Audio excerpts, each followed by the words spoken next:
Hey everybody, what are we doing today? Hey, thanks so much for taking the time to hang out with us. We're up here in Northeast PA with my buddy Fred, and we're going to be hunting up some pheasants today. So make sure you don't go anywhere.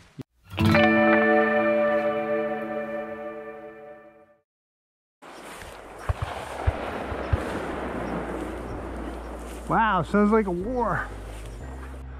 We can walk right through here too.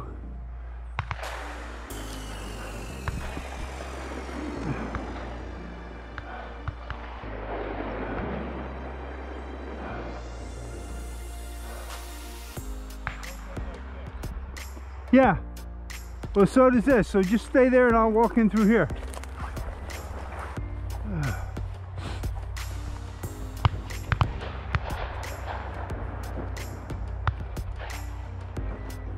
They seem to be concentrated, the birds. Over there and over there.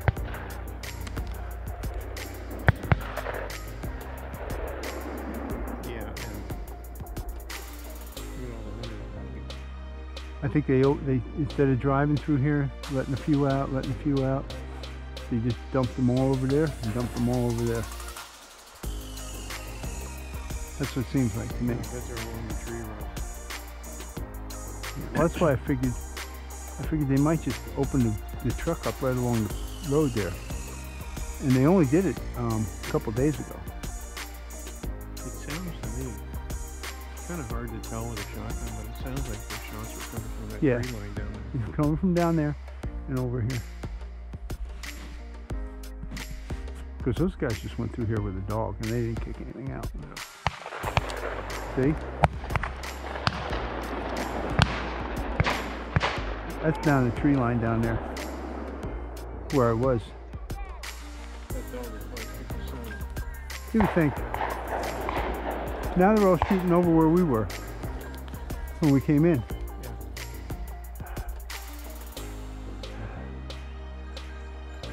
There's one. Wait.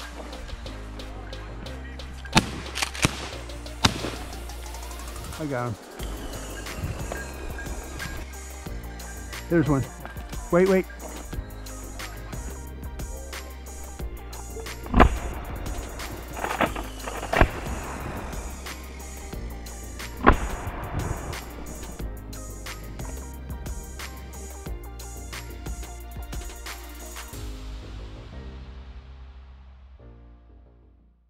Well, as you probably noticed from that video, hunting pressure was incredible that day. There were not only tons of guys out there, but dogs as well, and they were set up to do a hunt properly.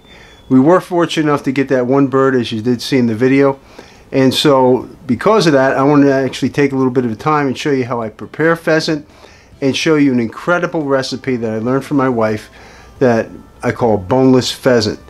She does it with chicken, and you can do it with any type of fowl, but this is really the way to go, I think, when you're preparing any kind of wild game bird. So let's jump you through the process. It's super easy to do and it's delicious. So let me show you how I prepare the bird and then also how we cook it. So to prepare a pheasant, what I like to do is I like to place it on its back, and that way the breast is up here like this. You have the two legs sticking down this way, and then what I do is I just pinch the skin at the bottom of the breast. I lift it up enough and just stick a knife underneath there just to cut it open, and then I can peel that skin back. It tears back very easily, and so I tear it back to expose the breast, and then I reach down through and tear it back this way to expose both the legs. So now that all that meat is accessible, I just take my knife and I just carve down each side of the breast like that and pull it out, and then I pull down and I push down on each side of the legs like this, and what that does is it breaks the bone right where it connects to the body. And then I just take a pair of shears that I got at Harbor Freight. They're really inexpensive, they're like 99 cents, and then I cut through the bone connecting there right at the joint, and then I pull the leg through, cut the feet off each side, and this is what we're left with. We have two beautiful thighs and two nice breast meat pieces. So now what I'm going to do is I'm going to take just a bowl, pan of water, and I'm going to place these in there, and I'm going to bring everything to a boil for about a half hour. What I'm trying to do is I'm trying to just make sure that this meat becomes super tender, and once it gets to a point where it's ready to fall off the bone, I'm going to take it off the pot and let it cool down, and then I'm going to pick all the meat off, and I'll show you what I do next after that. So I've gone ahead and let this cook about 45 minutes. The pheasant is going to be a little tougher than if you use chicken because it's a wild bird. So you want to make sure that it's to the point where the meat can come off the bone fairly easily. And so that's the whole purpose of this boiling, this parboiling it. So now that it's been on about 45 minutes, I'm just going to turn the burner off already. I'm going to just slide it off the burner, let it cool down so that I can pick the meat off the bone. Then we'll go to the next step. Okay, now what we're going to do is just take out our meat from the pot after the water's cooled down. And all we want to do is we just want to pull this apart in about pieces, about that size right there. Just like that. Doesn't take long. We'll do both the breasts, and we'll do the thighs as well. That's what you want, those long stringy pieces like that. So all you're going to need for coating, believe it or not, is just some flour. Some all-purpose flour. And so I'll take a scoop of it, I'll put it in a gallon bag, just like this. And I'll take a little more. There we go. Then we'll put this aside. So now with the flour in the bag, I'm just going to take up this pheasant, right like this, put it in there, give it a good shake. That's all we're going to coat this with, is just some flour. Alright, and as you can see, it coats up really well by using a bag like this. It makes sure it gets all sides. I'm not putting in any egg or anything, milk or anything like that. And so now we're going to jump over to the stove. So I've got about a 10-inch skillet here, and I'm using cast iron for a couple of reasons. I like the fact that it keeps its uniformity and makes sure things don't stick as well. I put about 3/4 of a stick of butter in that, and we're going to cook this at a lower temperature. You don't want to be cooking this on high.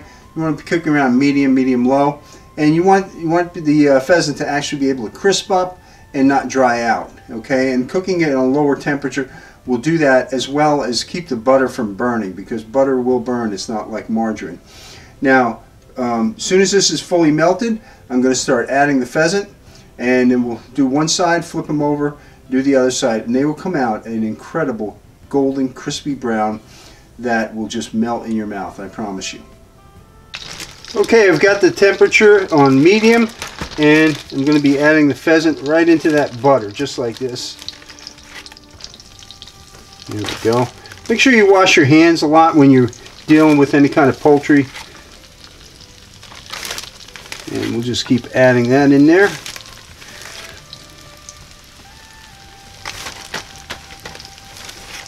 That butter is going to bubble up and envelop this stuff. It's going to seep into that meat. It's going to give an incredible flavor. It's going to make the coating crispy. My mouth is watering just thinking about this.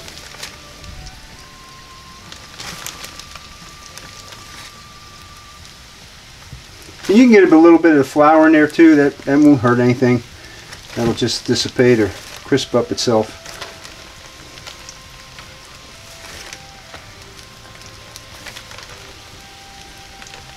You can probably do just about one pheasant in this. I think that's where we're going to wind up here. I'm almost done putting stuff in.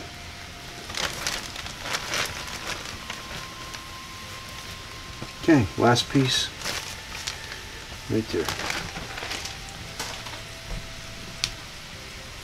Now we'll just let that go until I start seeing the edges browning up, and then what I'll do is I will just go along and flip them over with a pair of tongs or a fork or whatever. We'll do the other side. You're looking at maybe 3-4 minutes on each side. Okay, as these pieces start getting done in the middle here, I'll just flip them over, do the other side. I've got it in there maybe 3-4 minutes. All right. We don't have to worry about it cooking through because we've already done that by boiling it for about 45 minutes. So this allows the meat to just, the outside to get nice and crispy, that butter to just sink in there. We'll let that go, and then as we move the stuff from the middle, we'll bring this stuff from the side in.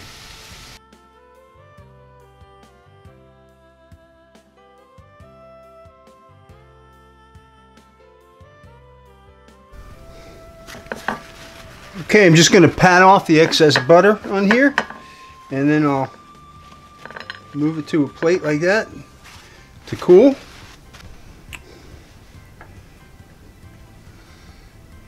You can see how that flour and that butter just marry together, man. Make that such a delicious morsel. You can salt or pepper these to your liking, or whatever else spice you might, but I like it just like this. Maybe just a little bit of salt on there. And so let's give it a taste. So here we go. I'm telling you, if you try it this way, this will be your go-to recipe. I almost guarantee it. And like I said, you can do this not just with pheasant, you can do it with grouse, you can do it with other things that maybe aren't the most delectable, like woodcock, and you can do it with chicken. Buy yourself some cheap chicken when it's on sale, and do it up this way. Serve this with some mashed potatoes, your favorite vegetable. You got a winner. That's good. Hey, thanks so much for taking time to hang out with us today. We really appreciate it. And you know, if you're new to our channel, we'd really encourage you to hit that subscribe button down below. And also make sure you ring that bell so you'll be up to date on all the videos as soon as they come out. You know, today was really tough hunting. There were a lot of guys out there, and there were 2 of us, and we only got 1 bird. And you know, some people might say, well, you weren't very successful. And you know, so often I see people say, well, he was a successful hunter and he wasn't. And you know, so much of that I think spills over into our life as well. You know, we look at our neighbors, we look at our business people around us, we look at bosses, and we say, well, they're really successful. And we weigh that all out on the size of their house, the size of their car, the size of their boat, because they have things we want. But that doesn't make them successful. Let me share with you a true story that happened. Years ago, I had a mail order fishing and hunting business. And I found a supplier that wasn't too far from me, and I would drive up there on occasion and pick up supplies to fill my orders. This place had a warehouse that was enormous, and you would walk in there with racks and racks of rods and reels and fishing lures and all kinds of stuff. Anyway, I went up there one time to make my purchase, and I had a cart full of stuff, and I came back and I forgot my checkbook in the car. So I went out to get it, and when I did, I accidentally locked the keys in my car. So I called my wife, and she was on her way headed up to get me. And I paid for everything, and I waited outside the store because it was getting time for them to close. And as I was waiting there, the sky opened up and it began to deluge. And there was this tremendous amount of rain coming down. I was underneath this little eave and I was getting wet, and the owner, instead of locking the doors, invited me to come back in and wait for my wife inside where it was dry. And as we spent the next hour or so talking, he began to share with me about how he grew this business from nothing and how he made it into an incredible warehouse of all this hunting and fishing gear. He went on to tell me that he does over $1 million a year just in Rapala lures alone, just one lure source, and how he grew this to give it to his son. But then he told me something else. He told me how his son had died in a car accident and how he struggled so much with that. You know, and the fact that his wife was now suffering so much from depression because of this loss that he didn't even want to go home at night. And he looked right at me and he said this. He said, "What's the whole purpose in life?" Here's a guy that had everything. In the blink of an eye, it all changed. You know, I can only think of 2 things that never change on us in our life. And that is God and His love for us. When I was going through my cancer about 11 years ago, I suffered some horrific things. I spent almost 14 months in chemo and a lot of surgeries, and I was pretty much lived on death's door for a long time. But you know what? I had peace through all of that because I had a relationship with God. And because I walked with Him on a daily basis, He gave me the peace I needed to get through that. And He also was miraculous in so many ways in saving my life. You know, I don't know what you're going through right now. I don't know what you're trying to achieve in life. But let me tell you this. Without God, I believe it's really futile and empty. You know, we get to the top where we think we're going to be happy, and you know what? We're just not. God is the only one that gives us peace and relevance and purpose in our life. He created you and He created me for a special reason. And He wants to give us a life that's totally abundant with Him.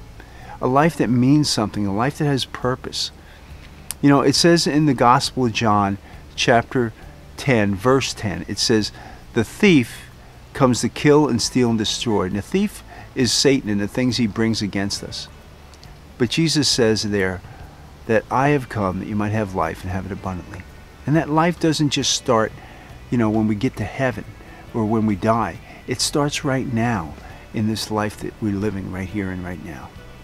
You know, God longs to have a relationship with you. He longs to show you His love. He longs to give you the peace you've been looking for. And if you're not sure how to get that, it's not very hard. It's just coming to Him with a sorrowful heart, believing in Jesus Christ, putting your faith and your trust in Him, and walking with Him. And I've written a short book. It's less than 20 pages. It's in the description below. All you have to do is when you're done with this video, just click on the link. It'll take you right to it. But it's called Growing Deep. And in it, I share with you a little bit about my life and the way it was and how God transformed me. And I also share with you about the Scriptures and how you can come to know Jesus Christ and walk with God on a personal basis and how He can change your life. The book's free. It doesn't require anything, your email or anything else to capture. It's there for you so that you might know the joy that I have in walking with God on a daily basis. So until next time, always remember that God loves you more than you can ever know. And remember to get outdoors, and God bless.